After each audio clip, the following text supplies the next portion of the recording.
and the future looks bright to me. Welcome to everyone out there in cyberspace. Thanks for taking the time out of your day to attend. It is truly an honor to be the Marchutz Featured Artist of the Month. I'm going to share my creative story with you in 3 parts. And the goal is to complete my presentation in under a half an hour so that we can have plenty of time for dialogue. But before I begin, I would like to take a moment and acknowledge the members of our community who have previously given artist talks. Sam, Miranda, Nick, Hillary, Samantha, Claire, Sophia, Jan, Jennifer, Jim, King David, Grace, Cole, Elizabeth, Mary, Jenna, Pauline, Kate, Sharon. I watched each of your talks and have taken great inspiration from the work that each of you has been doing. We've been building something special here in this School of Artists, and I want us to do everything we can to ensure that the core Marchutz curriculum that has informed our artistic practices be preserved and passed along to future generations. Okay, about me. I'm going to share my screen here with you. I've created a little PowerPoint. And can you all see that? Am I up and running? Yes, looks good. Okay.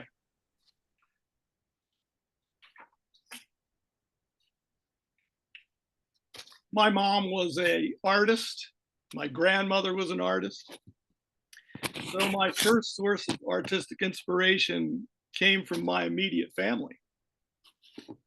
As you can see, staring is built into my DNA.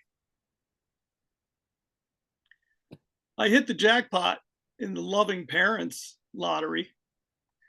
My mom was a pianist and a commercial artist. My dad was a phys ed major at Maryland and a trumpet player in the band when Maryland won the national championship by beating Tennessee in the 1952 Sugar Bowl.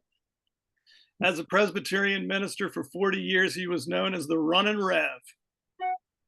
I grew up with a love of nature and a profound respect for the spiritual life. Here I am celebrating with mom on college graduation day. I spent 2 years at Michigan, got radicalized, and 2 years at Duke and got conservatized, and came out with a very well-rounded education. I always loved music. After college, I was inspired by my brother Jim to put my first musical act together. We call ourselves the U2 and performed all over the state of Michigan, 165 nights in 16 months for money. My first wife, Julie Oswald, was an inspiration for all things French, and she spoke fluent French. In 1988, she was pregnant, and we decided to visit France. When we told our friends at church about the trip, they said, you need to visit our Aunt Viv in Provence. So at the end of our visit, she asked us if we'd be interested in house sitting for a year. And some of you artists out there can see the pre-Marchutzian watercolor I attempted on Lake Annecy. We stayed in this incredible place called Abbaye de Talloires.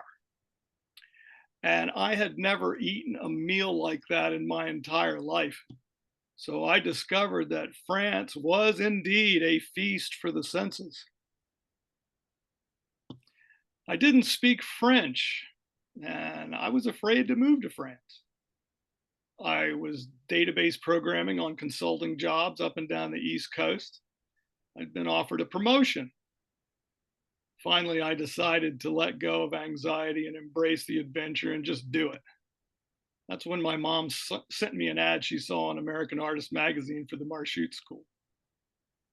And I always like this quote from William Hutchison Murray about, until you commit, there's always indecisiveness, But the moment that you do, then Providence can come to your aid. And I can vouch for that from personal experience. So I signed up for the year-long program, and in June of 1990, when Charlie was 16 months old, we moved to France.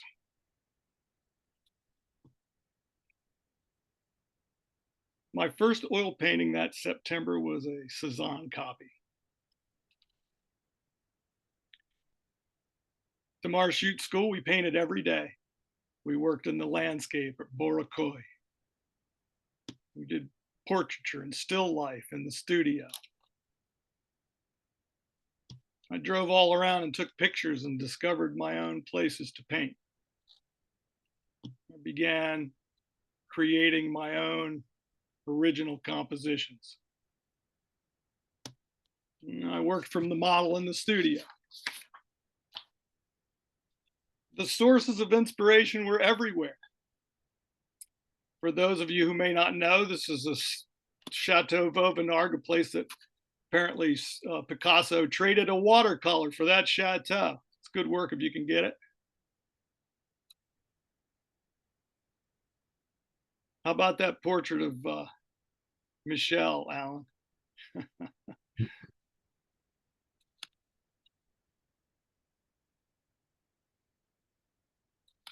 During the final exam in Venice, my most memorable session came late one afternoon at the Piazza San Marco. When I was living in Minneapolis, I used to go to the Minneapolis Institute of Art all the time, and there was a Renoir in there from that same exact spot. I liked my painting better, ha ha ha.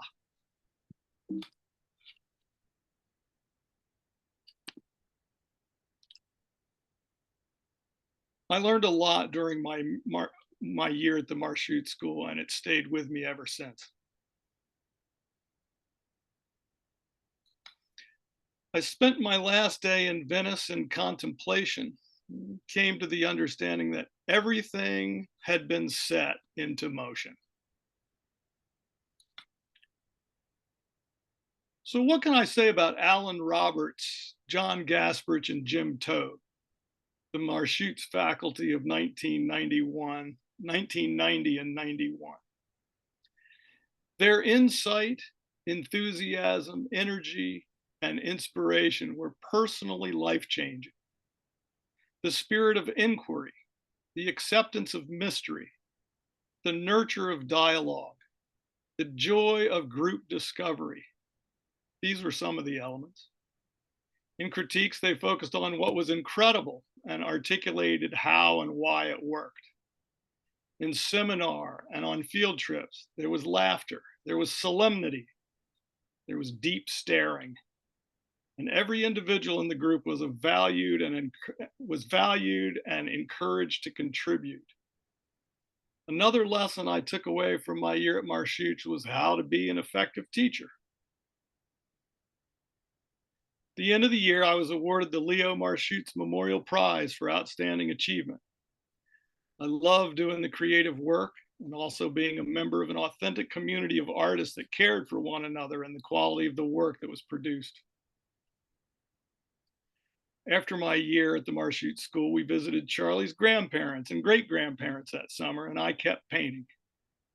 Charlie's granddad commissioned me to do portraits of his granddaughters.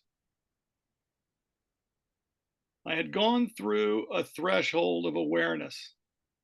I was now attuned to the possibility of visual poetry opening up before me in the course of everyday life, whether it was at nap time or on a trip to the lake. So we returned to France and found a place to live near Puy-Ricard. Julie went to the Marchutz School, and our whole family practiced painting. It was glorious. Johann and Charlie were charming models back in the day. I painted a book cover for my brother-in-law's well-regarded translation of Rilke's Duino Elegies. The challenge of accurately reproducing paintings is, of course, a separate topic. I painted all over the Luberon.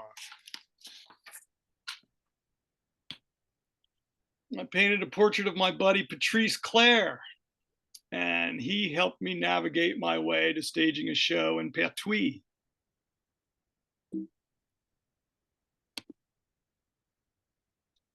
When my mom came to Provence for a visit, we took painting day trips together. Here's a 2-minute video that gives the flavor of that time.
Okay, I put on another, yes, brings back a lot of fond memories, that video. I put on another show at the end of 1992 in the spring of 92 in Cavaillon in the newspaper office. Got good press. How quickly time passes. Suddenly, Julie was having her last vernissage, and our 2 years in Provence were coming to an end. I think she also earned an Outstanding Achievement Award. She was pregnant again, and it was time to return to the States, but I would never forget the Marchutz School. Okay, and so the next part is going back to the States after being in the Marchutz bubble. So I had a little different experience than many Marchutz students. We moved to Minneapolis, and I was offered a partnership in a startup political consulting firm called Capital Targeting, and found inspiration at the 1992 Democratic National Convention in Madison Square Garden. And I will take a moment to editorialize that I thought last week was very similar to the 92 convention in terms of the political impact on the country. In that 92 convention, Ross Perot dropped out of the race, and there was a 35-point swing in the polls. I don't think we're going to see that big of a swing, but I am very hopeful about the United States moving forward. So I put my creativity and photography to work and helped win campaigns that season. Not too many infants get to make their cameo in a political campaign brochure on a reverse choice ad. There's Louis. After the campaigns, I did a painting show at my dad's church in Michigan. Whenever the opportunity arose, I painted or drew or took photographs.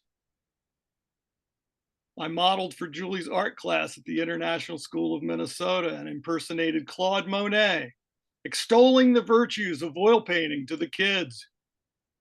I ran a library services company and used my photography to help evoke the message I wanted to send. Minnesota is a great place to raise a family, and the winters are long. From Provence to Minnesota was unique, a synthesis of opposites, and yet an ongoing opportunity to build relationships in a new environment. And in this particular screen, it was interesting because my business adventures and the art making, it helped me to see that both involve creating relationships to solve problems. And for anybody who's painted a terrible painting, boy, it sure helps to have some equilibrium when you're done. And anybody who's run a business, I mean, if you you can fill up that sales bucket, but if your operations can't keep up, then it's like filling up a bucket with a hole in the bottom, and there's no point. So it's all the same, in my opinion.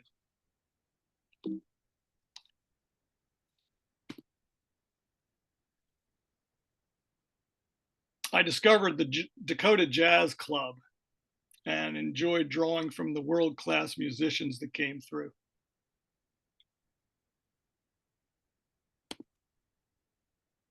Aspen, Colorado, and Pacific Beach, California are two places of inspiration for me. Stanley Jordan, Stanley Turrentine, Tom Scott, Arturo Sandoval. I mean, wow, great music in the Twin Cities. And I used to go and draw at the Minneapolis Institute of Art from their African mask room. And on one occasion, they had an exhibit of paintings and drawings by Henri Cartier-Bresson and photographs. He was the guy who invented street photography. And if you look at his time life, oh God, a master.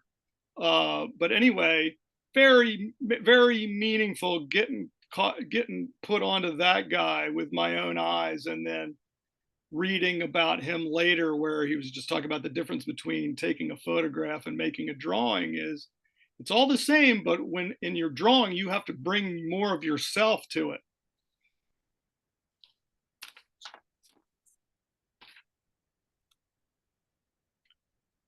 Here's drawings I did of my spirit animals and a watercolor I did camping on the Circle Z Ranch in South Dakota. I retired from the corporate world in 1997 and signed up for rock combo and jazz combo at the McPhail Center for Music in downtown Minneapolis. My buddy Steve Carr, who's playing the harmonica in the middle of this one, he inspired me to start another music project called Blue Daddies that lasted 12 years.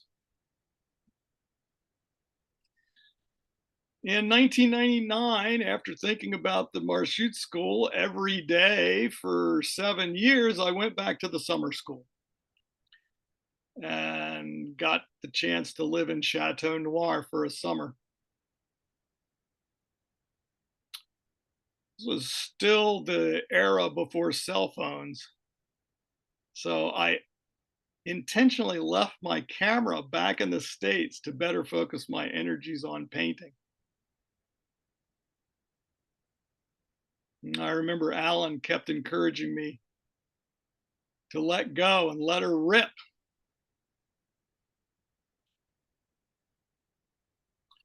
Presqu'île is one of my favorite motifs down below Cassis. After the session, you get to jump into the motif.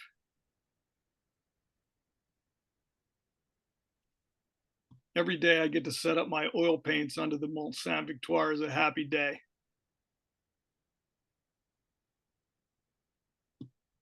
I remember hanging out with Chris Coffey that summer at Chateau Noir and listening to the nightingales in the evening. He really liked this painting. He told me to tuck it away and pull it out in a few years, and I would realize what I had achieved. As the century turned, Julie was going one way and I was going another.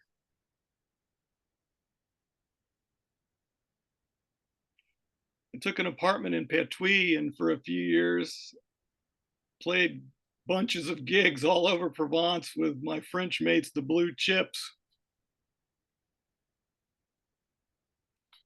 In the Twin Cities, I started a Beatles tribute band called the Fab Forever.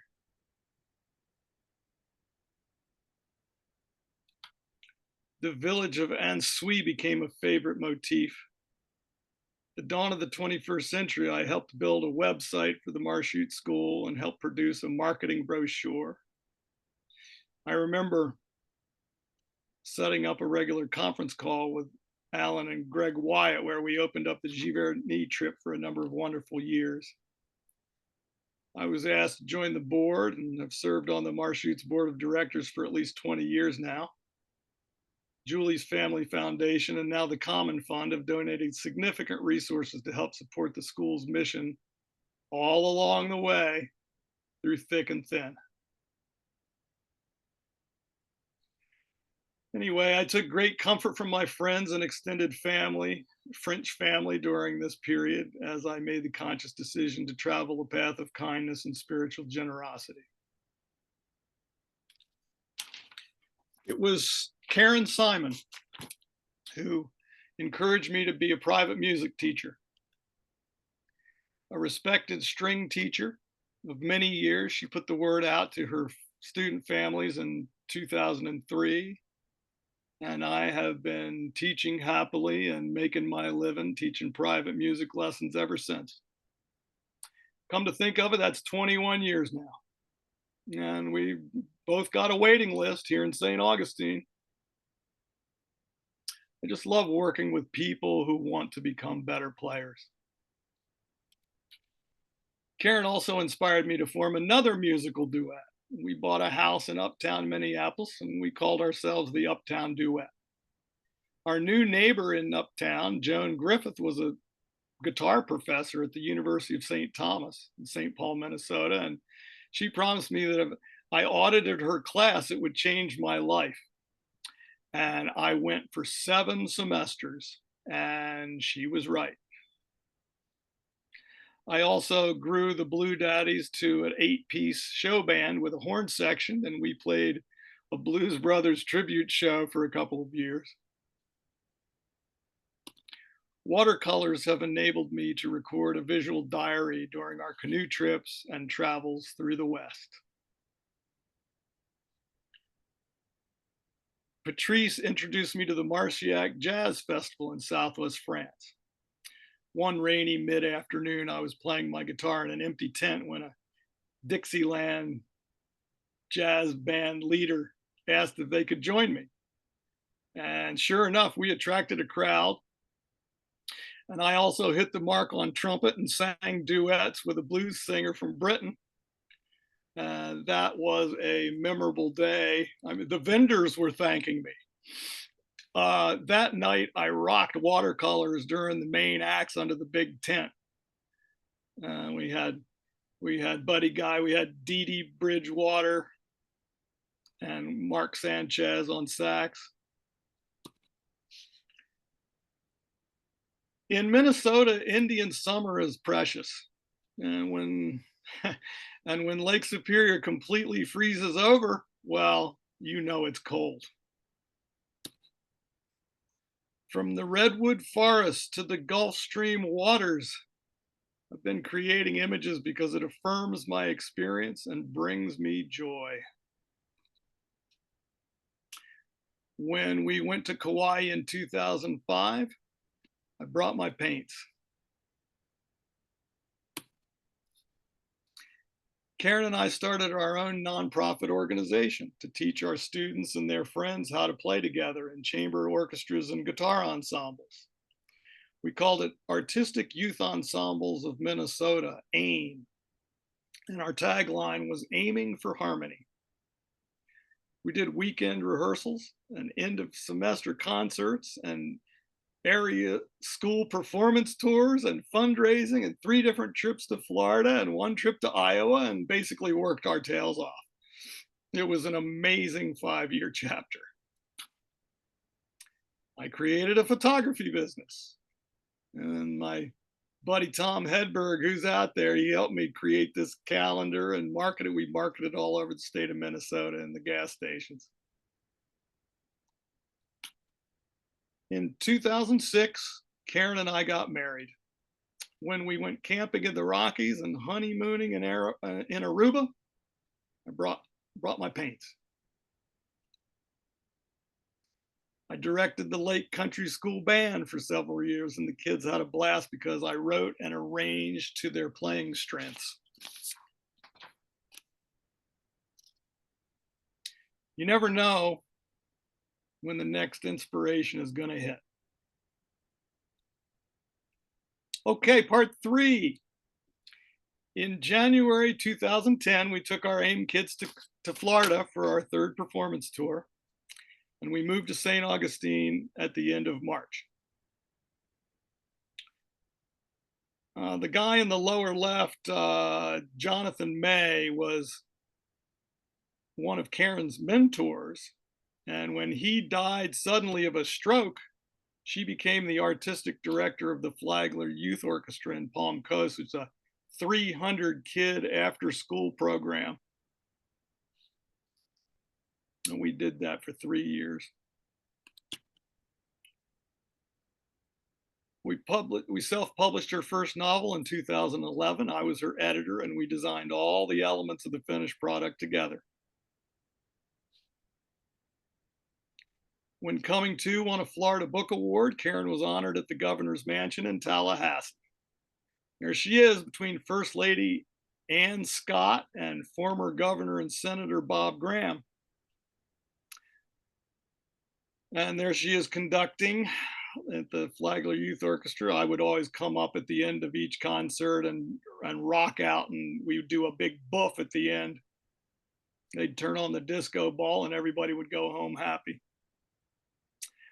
I started teaching piano seriously in 2010, and today I can teach 6 instruments. For 3 or 4 years, I did a lot of work from the model at the St. Augustine Art Association with both short poses and long poses.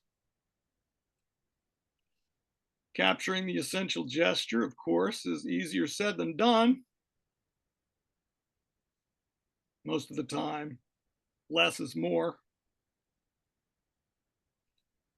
I took a human anatomy class with Michael Bourbon, who taught at the New York Art League. He came down and lived in St. Augustine for a while, and we met up with Michael at our soiree in Manhattan a couple years back. Really, really good to see him. He taught me a lot. I love living in the South near the ocean. And it really helped my golf game. I was golfing with Alan in North Carolina the first time I ever shot around in the 70s. I sank a 12-foot putt on a ridge for par on the 18th hole for an even 36 on the back 9 and 76 for the round. And it was a moment of euphoria that I don't think I will ever forget. I see golf as a spiritual quest, similar to painting and music. Can you forget yourself and just play? That's the challenge. Karen and I wrote 14 original songs to celebrate the 450th anniversary of the founding of St. Augustine in 2015. And when my folks moved to Florida, we celebrated.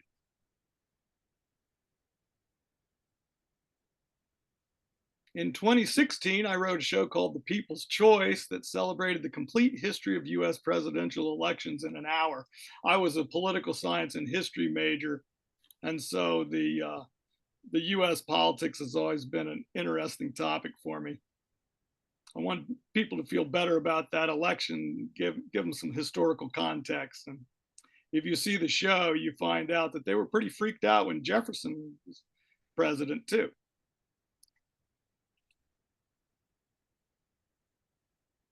Charlie's graduation from the MFA program in 2017 was a joyous occasion, rivaled only by John's 70th birthday party. It was one of the best parties I'd been to in a long, long time. Lower left, you can see Karen's sister, Ruth. She came to St. Augustine from Jackson Hole, Wyoming, and eventually moved here right before the pandemic. We played a bunch of weddings in those years. In 2017, I mounted an art show at my folks' retirement community to celebrate 4 generations of artists in my family, and wrote a catalog to commemorate it. I also collaborated with my dad on a song called Lord's Prayer Express. Louis helped us record it, and Charlie sang bass on the amen at the end. And Joe Price, Karen's oldest son, who came and lived in St. Augustine for several years, produced a sweet video from the recording session. It's all on the web at lordsprayerexpress.com. It was amazing to be able to collaborate on meaningful creative projects with both my parents when they were in their 80s.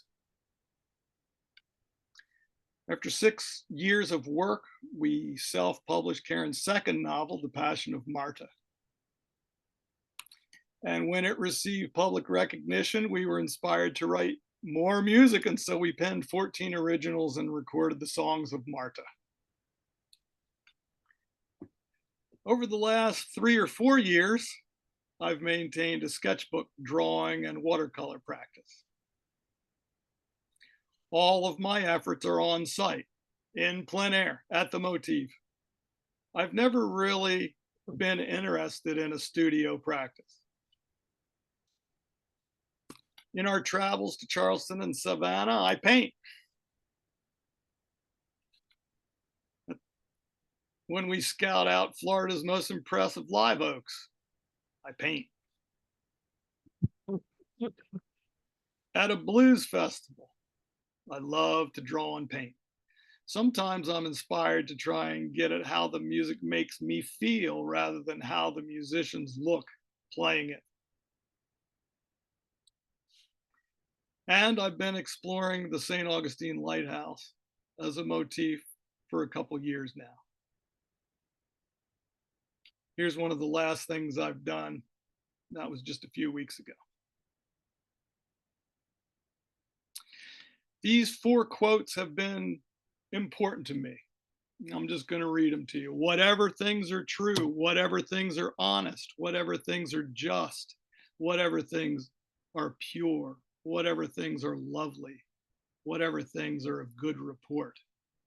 If there be any virtue, and if there be any praise, think on these things. The purpose of life is joy.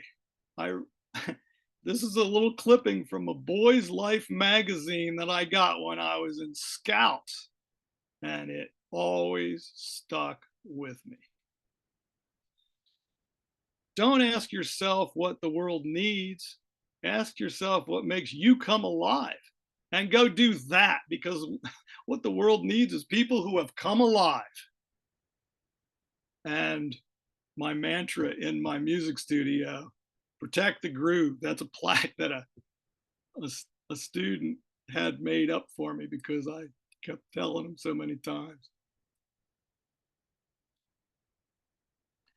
So this is my last slide, and I just thought it was a beautiful comparison between the Bruegel Fall of Icarus and this painting and this photo I took coming off the beach one day. And you can't arrange the elements.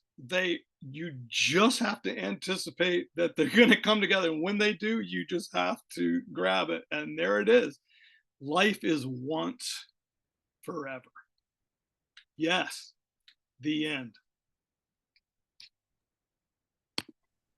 Thank you so much, Paul. We can give a big virtual round of applause. That was so beautiful. Thank you so much. now we can move into questions, comments, discussion, dialogue. Everyone is automatically on mute, like I said at the beginning. So if you have a question, you can go ahead and unmute yourself and shout it out. And if there's multiple people, we can sort of, you know, we can uh, figure it out. You can raise your hand and I can unmute you or whatever. We can work it out. But if anyone has a question and wants to start us off, please feel free to go ahead and unmute yourself and ask away.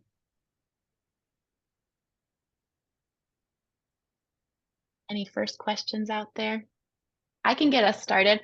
Paul, I'm so curious about what your day-to-day practice is, both with your music and with your painting. You talk about bringing your watercolors and your drawings on travels and then having motifs also in St. Augustine. But what does your sort of, Monday through Friday look like with your painting practice and your own personal music practice? Sure. It's, for me, creative work is largely gig driven. I teach music Tuesday, Wednesday, and Thursday.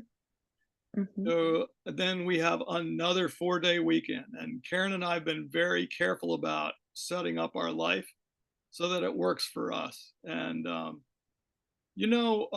I've got like 20 music students. And so I'm working hard during those days of the week. And then, hey, I just went on Medicare. So I need to relax and recover during the other 4 days. Um, what we've always tried to do is keep a balance, and to me it's all about doing a little bit of this and a little bit of that. My painting practice is, I'm a Sunday painter. That's when I'm gonna, go out and we're gonna take a little day trip. We're gonna go explore. I'm gonna bring my paints. So, hey, better a Sunday painter with something to say than nothing at all, right? So, I mean, I don't have, you could see the energy that I was expending back in the 90s to try and put my work out there in the public eye and do all these shows and get all this press. Well, I don't feel the need to do any of that these days. It's just for my own private joy. And I keep working, I do the work to keep training my eye. And you can see, like in this PowerPoint, I'm the scrapbook king. I do all these books and stuff, and I love, I love the elements of design, and so I'm always doing that type of stuff. Um, Now, after the pandemic, during the pandemic, we taught exclusively on Zoom and FaceTime for Mm, an entire year. right. And if people were going to pay good money to do that, I was going to make damn sure that they got their money's worth and more. And so that's when I really doubled down on my teaching practice to become more curious about where the student wanted to go. And Mm, so I've kind of morphed my style of teaching to keep digging into, okay, what do you want to learn next? What song is it that turns your screw? What style of music? And so I do a lot of work digging stuff out for students in advance of mm. their lessons. And it's joyous work because, hey, all these young kids, baby, I am learning all these new artists all the time. So anyway, hope that answers your question. Absolutely. Thank you. I'll add on another little mini question. Do you still ever take out your oil paints or is it mostly watercolor these days?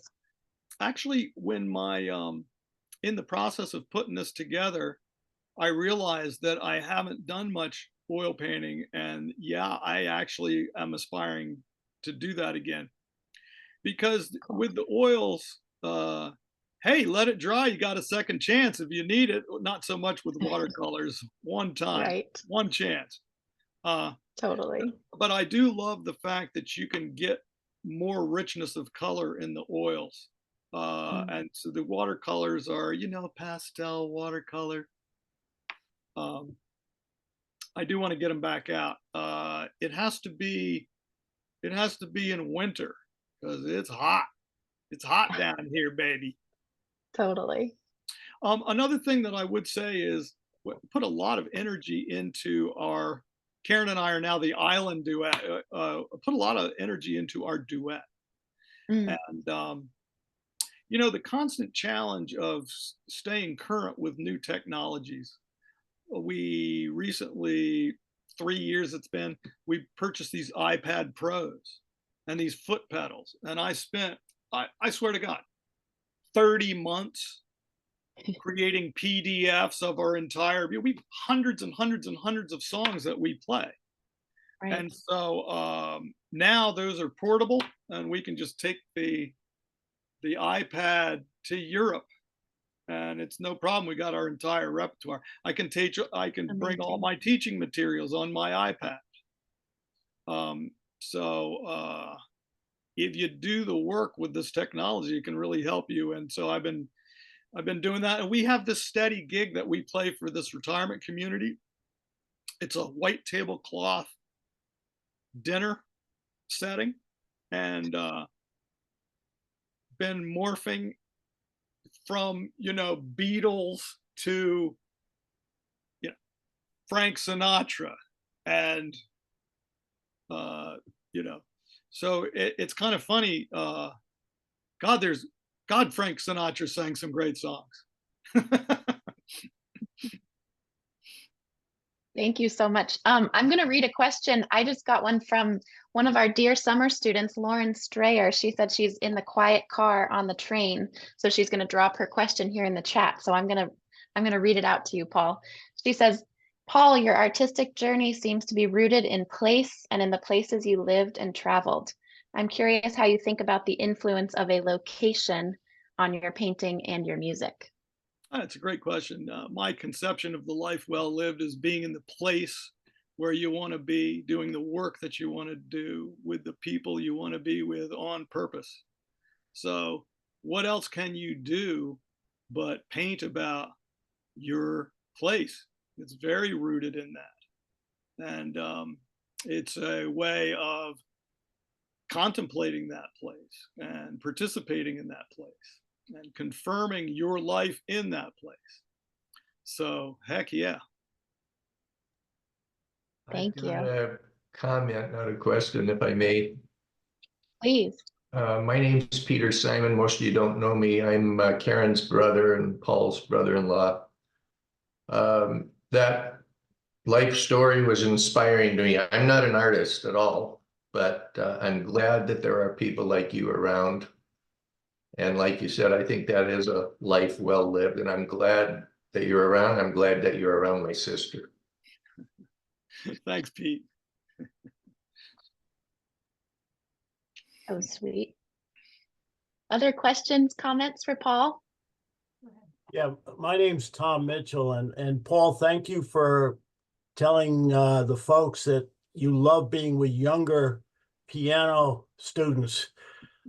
You just knocked off 50 years of my life, so I appreciate that. Paul comes every other Thursday, and we have piano lessons, and it stimulates me. I don't know how frustrated Paul gets, but he gets, we have a great time. So I just didn't want to pass over the fact that he also has geriatric students. That's great, Tom. I want to just respond to that. St. Augustine is a cosmopolitan place, and there are a lot of retirees who come here for the natural beauty of the water. It's international, and one of the things I've discovered is the life-giving nature of the arts. I'm not one of these people, but some people, need a reason to wake up in the morning. But to me, when you are pursuing an art, that's a lifelong quest to mastery. 10,000 hours, okay, that's a start. But if you look at that, one of the great comparisons in the Marchutz school was the Rembrandt early sacrifice of Isaac to the late sacrifice of Isaac. And oh man, that sticks with you. In the early version, he's the daring and dashing gonna slice his son's throat. And in the late version of it, near the end of his life, he's about to die before he could even bring the knife to his son's throat. So the longer we go, and this is what I tell my students, even if you haven't practiced, but by the fact that you lived another week in the world, you are by definition a better musician. Take all of that challenge and all of that resilience and all of that energy that it took to make it through another week, and let's put that into our fingertips if we're tickling the ivories, or let's put that into our picking pattern if we're playing guitar, put that into the horn. So I work with students of all ages. I do the adults during the day, and then we do the kids after school. But I tell you what, I adore my adult students. Even Tom.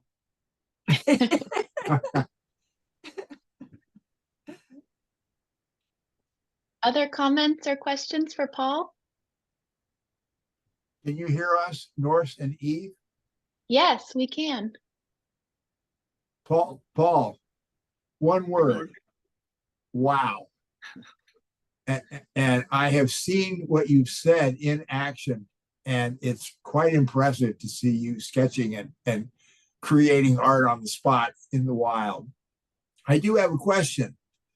There's another talent that I think everyone needs to be aware of, and that is the eye, the creative eye that you have in photography. It's almost second to none.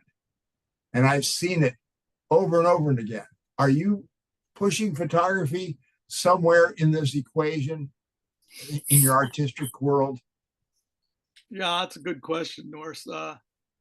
You know, it's all the same, photography and drawing. I Cartier-Bresson talks about it.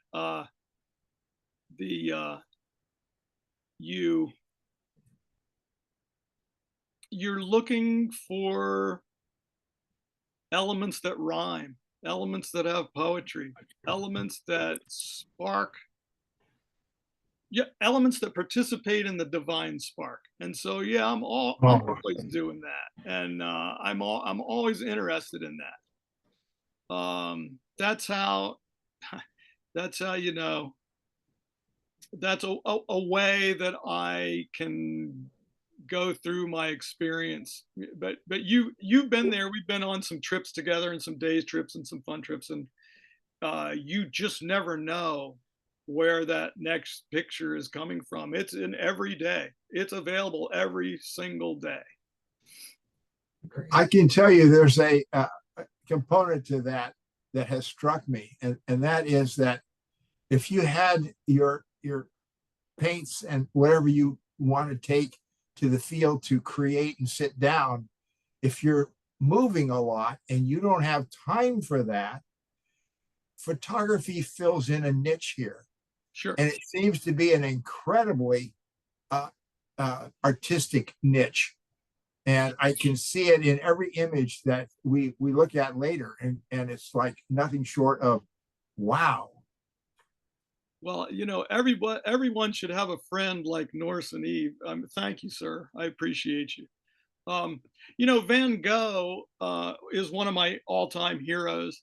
And he used to travel around. He would just walk around the countryside. And he had a little device that was like a slider so that he could help frame the thing, so that he could like scout out a motif. And for me, the advent of these I bought an iPhone 12 with the best camera and that thing tries to take a good picture. It's particularly incredible at twilight. It's like, wow. And my old Nikon SLR, it broke. I don't care. I don't need anything more than this iPhone to take a smoking picture. But it serves the purpose of helping me frame compositions. And I don't know, at the Marchutz school, we talk a lot about, what is a whole? What is the nature of art? What is a whole? What does it mean to have integrity? And when you are taking pictures, particular pictures in nature, you begin to start to sweat the backgrounds. And so, like, how does that element relate to this element over here? And wait a minute, if I just move it, and Cartier-Bresson talks about this, it's a matter of millimeters, it's a matter of degrees. It's this, this. And maybe if and so you're always kind of sweating it. But this is the thing, because in the painting school, we're growing our eyes to be able to see and to be able to be more aware and to be able to be more sensitive to our environment and our place in it. In music, you're growing your ears and say, don't look at the metronome, listen for the metronome, internalize that beat. Bring me to the next downbeat of 1. That's when everything syncs up again, because you can have slop in the other 4 beats. I don't care. But now get back on it. If you're a cook, you're going to grow your taste buds. I think I had that quote by St. Thomas Aquinas, the 5 senses, they are really a means to knowledge, and in fact are only means to knowledge. So, okay. Thinking is overvalued on one level in the art world. Certainly in the golf world, they hooked golfers' brains up, and they found out that they played their best golf when absolutely nothing was going through their minds. And then the guy who told me this story, he goes, yeah, and my wife said, yeah, that's why golf is the perfect game for you, pal. But I remember my son Charlie, when he wrote his MFA paper, he, a memorable line, thinking doesn't help me paint. Ding. Yeah. Thank you, Paul. Wonderful. Paul, we have another write-in question from Katya Barco, who's not able to speak on her Zoom right now. And it's a 2-part question. She says, do you find an interplay between your music and your painting? And then she says, also, out of curiosity, what are the 6 instruments you teach? Sure, I'll take the second one first. It's guitar, piano, bass, electric bass, banjo, ukulele, and trumpet. I was a trumpet player in high school. Wow. So those are the 6. And actually, I helped kids with their harmonica, And I also teach vocal. I had a neighbor who she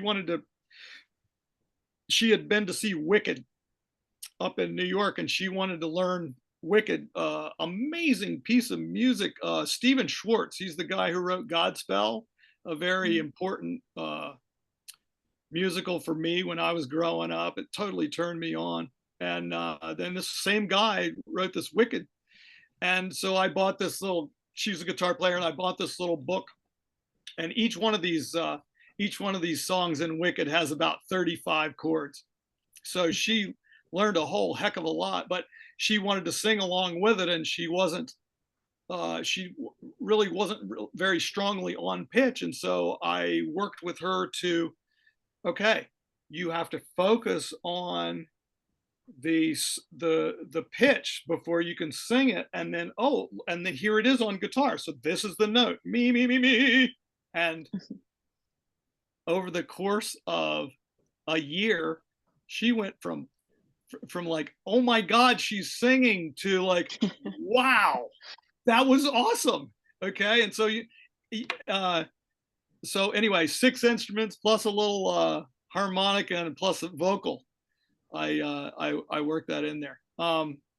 Now the relationship between painting and music, I mean, it's profound. In music, the most important element is rhythm. So I could play you without rhythm. I have a note that just drones on. Without pitch, I could play the drum part to Wipeout, and everybody would know what that song was. So we need rhythm, and we need rhythm in painting too. It's the same. How does the music take you somewhere? How does the painting take you somewhere? They're elements of the same thing, but the beautiful thing is that when you practice both disciplines, and also I've practiced writing as another discipline. Karen and I are writers. You your overall awareness and your overall aptitude grows. So I think they inform each other. They each have their own challenges because music is very physical in a way that painting isn't. You have to physically play the bar chord, right? Or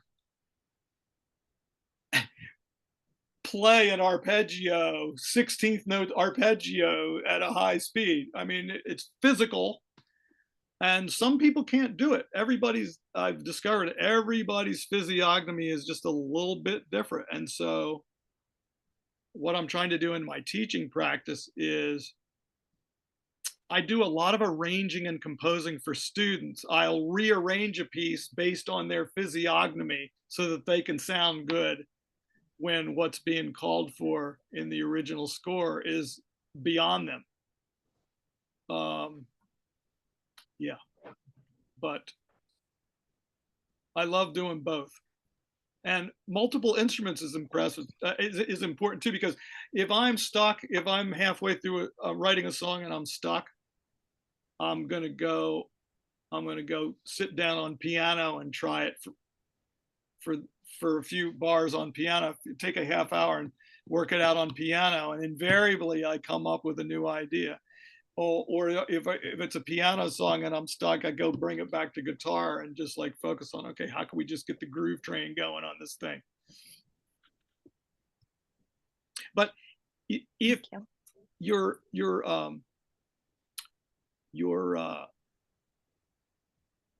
in your drawing and painting practice, I mean, who among us has not drawn something with an iron wire and regretted it later because it cuts off the thing you're drawing from the surrounding space, and it reduces the ability for these to talk to each other and have there be a rhythmic interplay between the elements. Yeah.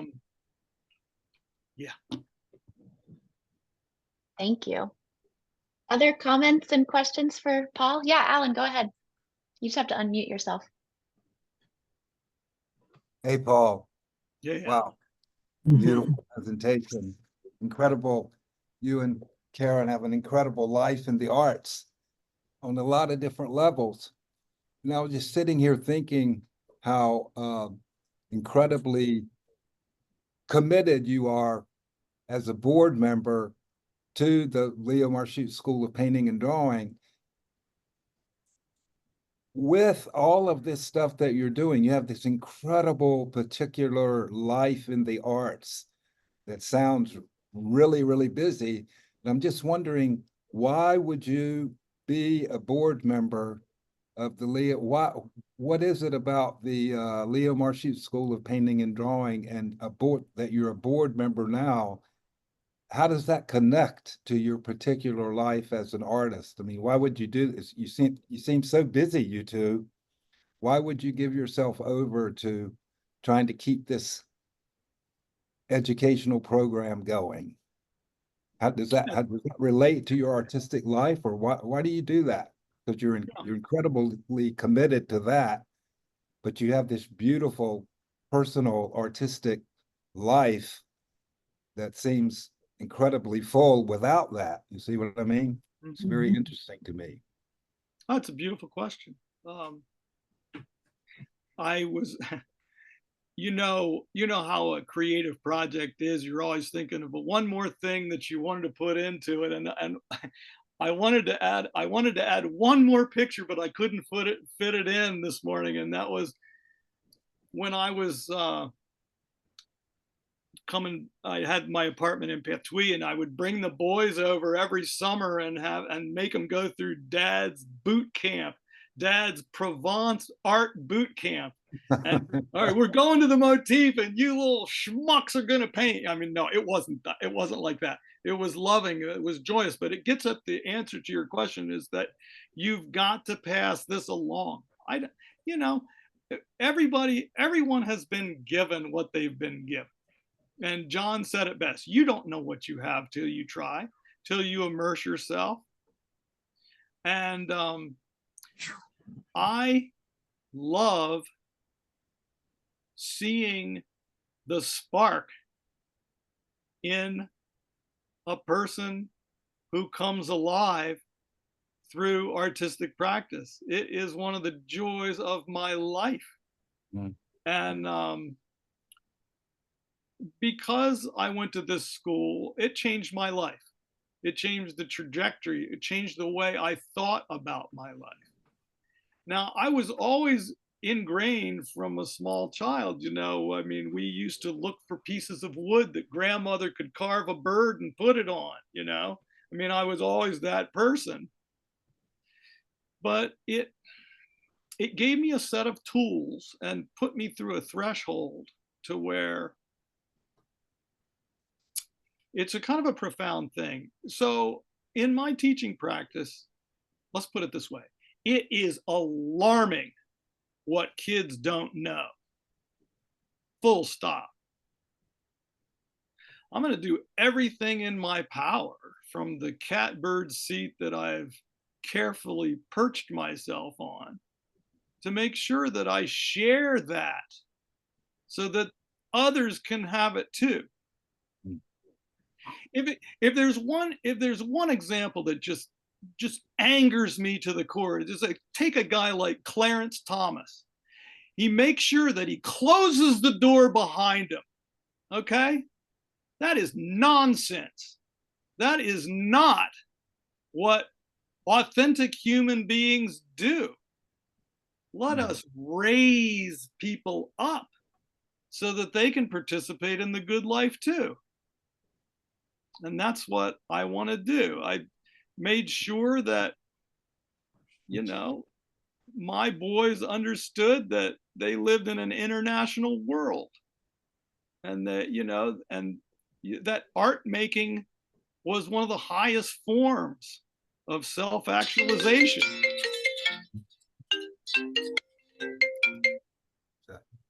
I had to decline that telemarketing call. Sorry. So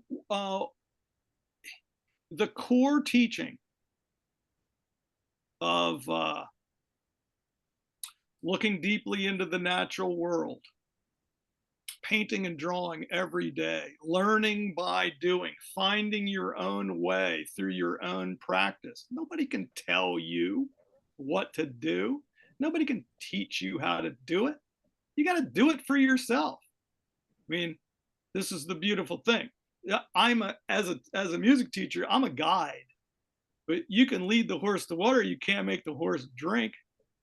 You got to teach yourself this stuff. But there are best practices and there are pitfalls to avoid. I try to teach how to practice.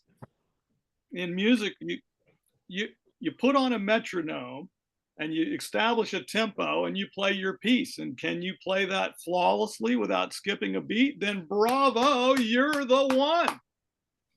99% of the time, you're going to hit a rough patch. And when you hit that rough patch, what should you do? You should isolate that spot and you should practice it 20 times in a row and make your weakest point your strongest point. Then play it again.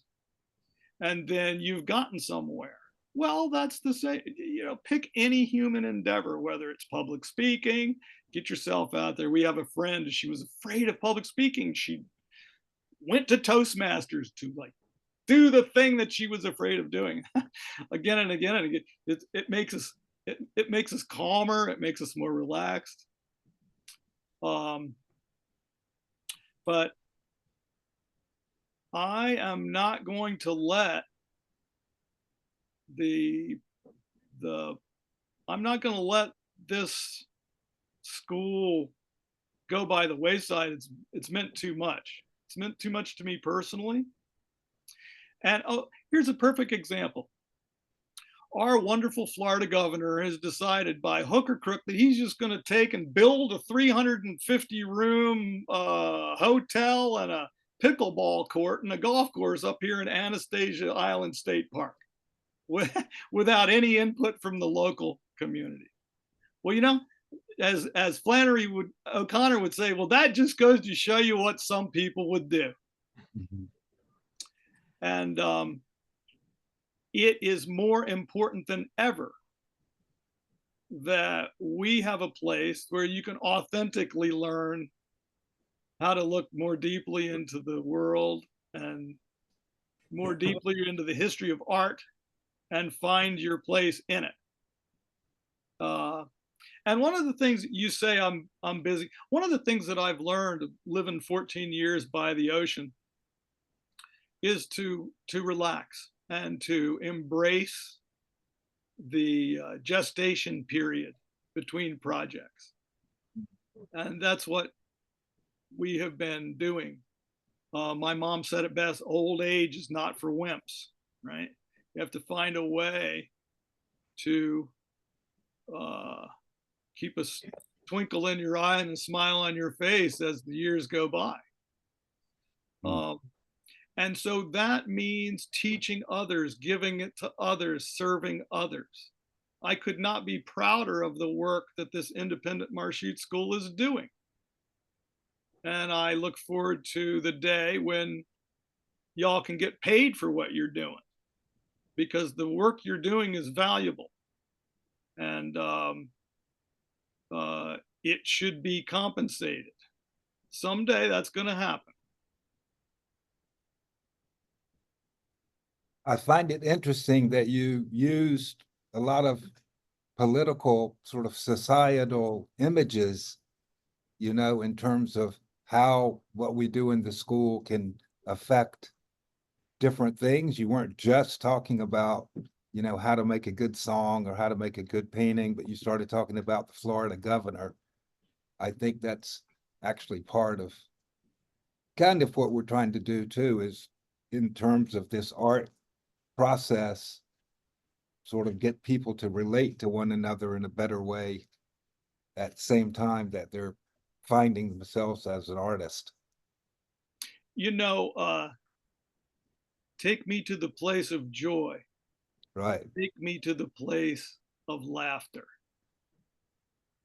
Yeah. Thank you, Paul.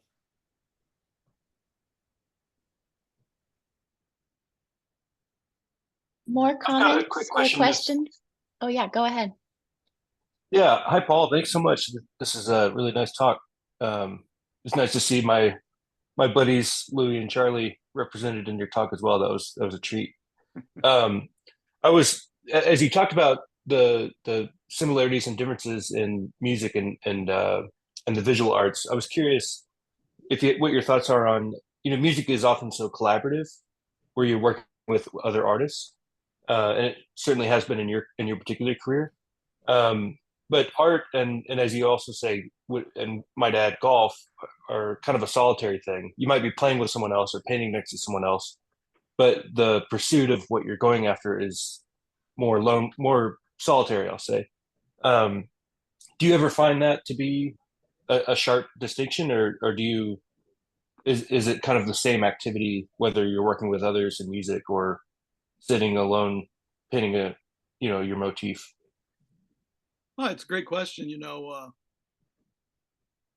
you have to do the individual work to bring yourself to the party. You know, you have to develop the skill set. Now, you know, Minnesota was a great place to live for being in the woodshed as a musician, because there's nothing better to do but they'll run your licks again because it's, you know, sub-zero out there. But once you are in the group dynamic, once you're involved in the group, as it relates to music, let's talk about that, because we've spent a lot of time and energy coaching people in groups. It's what you're trying to do is add your piece to the ensemble, right? And so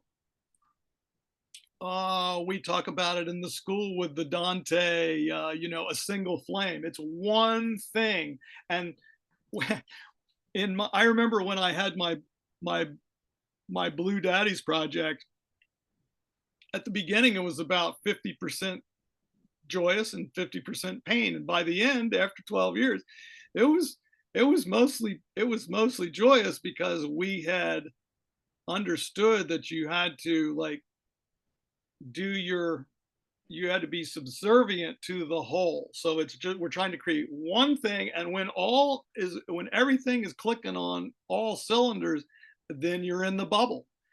That's where all criticism fades away, all anxiety fades away. You're in the groove, the dance floor is full, and you don't have to, it's not a heavy lift, because you've already got something going, and all you have to do is just float along with it.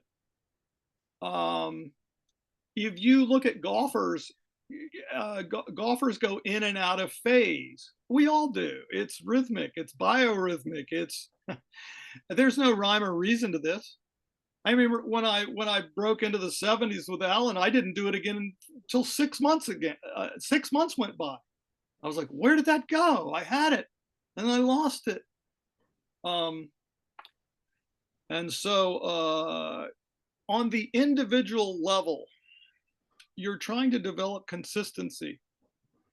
For the example of golf, can I create a replicatable swing that stays constant over time, where I turn my hips to the target and square my club face at impact and keep my head down? Damn it. Okay, that is possible. But the mental game is so, it's 90, what did, you know, Yogi Berra-ism, you know, it's half of the game is 90% mental. As it relates to painting, it continues to be at its core mysterious to me. That's why I love to keep doing it. I never know where I'm going to end up, regardless of where I start. The thing has a mind of its own, right? But you go back to Cezanne. Whenever I intervene, all is lost.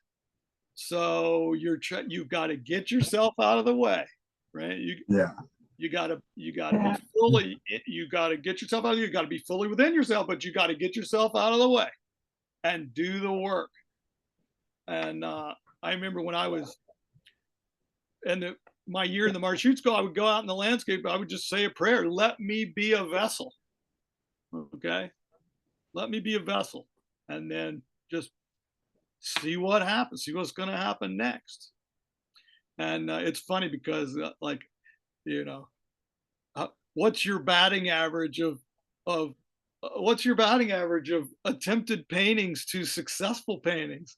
Well, you know, what are the number of photographs that you can go back again and again and again and get something new every time? Well, not many. You know. But the joy is in the work. The joy is in the work, and doing the work is life sustaining. And that's what I want people to understand. You know, it's not about doing this on a piece of technology. It's not about that.